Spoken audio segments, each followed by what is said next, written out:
हमारा पूरा यूनिवर्स दो चीज़ों से मिलकर बना हुआ है। पहली चीज़ वह है जिसके पास मास होता है, जिसे हम देख सकते हैं, यानी कि मैटर। और दूसरी चीज़ वह है जिसके पास एनर्जी होती है और हम उन्हें देख नहीं सकते, यानी कि रेडिएशन।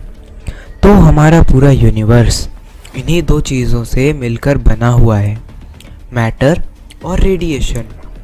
आसान शब्दों में कहें तो जो भी चीज़ एटम से मिलकर बनी हुई है वह मैटर है। जैसे कि हर एक चीज़ जो आप देख सकते हैं वो मैटर से मिलकर बनी हुई है। पर अब आपको यह जानकर हैरानी होगी कि मैटर हमारे पूरे यूनिवर्स में सिर्फ 5% ही है, यानी कि हमारा पूरा यूनिवर्स यानी ब्रह्मांड में मैटर सिर्फ 5% मौजूद है। और हमारे यूनिवर्स के 95% एरिया में से 25% एरिया डार्क मैटर से बना हुआ है और 70% एरिया डार्क एनर्जी है। और आज की वीडियो में हम उसी डार्क मैटर के बारे में बात करेंगे। तो चलिए शुरू करते हैं अपनी आज की वीडियो। आखिर डार्क मैटर होता क्या है? अगर मैं आसान शब्दों में कहूँ तो डार्क मैटर वो मैटर होता है जिसको हम देख नहीं सकते, जिसको हम डिटेक्ट नहीं कर सकते, जिसके बारे में हमारी नॉलेज बहुत कम है। हम इसको देख नहीं सकते क्योंकि डार्क मैटर ना ही लाइट को अब्जॉर्ब करता है और ना ही लाइट को रेडिएट करता है।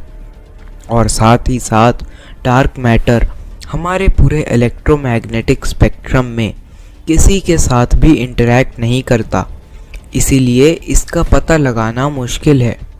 पर अब सवाल ये आता है कि फिर साइंटिस्ट को इसके बारे में पता कैसे चला कि डार्क मैटर इस यूनिवर्स में मौजूद है। दरअसल 20वीं सदी में जब तक हबल टेलीस्कोप नहीं बना था तब तक सब लोग ये मानते थे कि पूरा यूनिवर्स सिर्फ हमारे मिल्की वे गैलेक्सी तक ही मौजूद है, क्योंकि हमने कभी मिल्की वे बाहर जाने की कोशिश ही नहीं करी। लेकिन जब हबल टेलीस्कोप बना तब हमें पता चला कि इस यूनिवर्स के सामने गैलेक्सीज तो छोटी छोटी चीज़ें होती हैं। और अगर हम यूनिवर्स के एक पार्ट को ऑब्ज़र्व करें तो एक पार्ट में करीब 10 बिलियन गैलेक्सीज होती हैं और हर गैलेक्सी में लगभग 10 बिलियन तारे होते हैं। और जब साइंटिस्ट को गैलेक्सी के बारे में बात पता चली तो उनके बारे में रिसर्च करने लगे।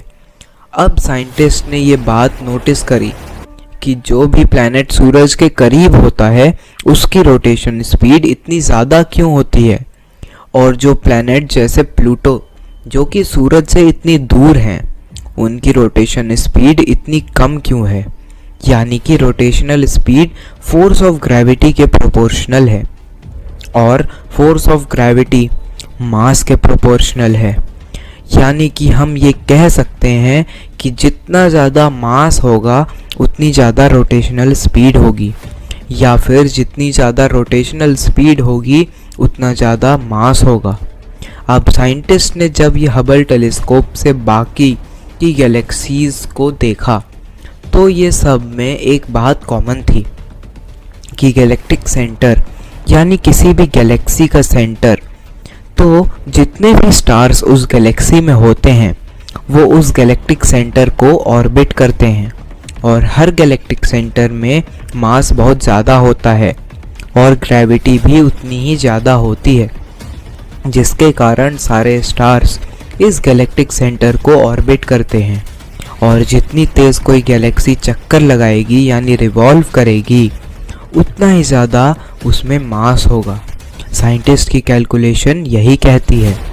तो जब साइंटिस्ट ने हबल टेलीस्कोप से गैलेक्सीज़ को देखा तब ये पता चला कि गैलेक्सी की रोटेशन स्पीड तो काफ़ी ज़्यादा है पर उनका मास बहुत कम है।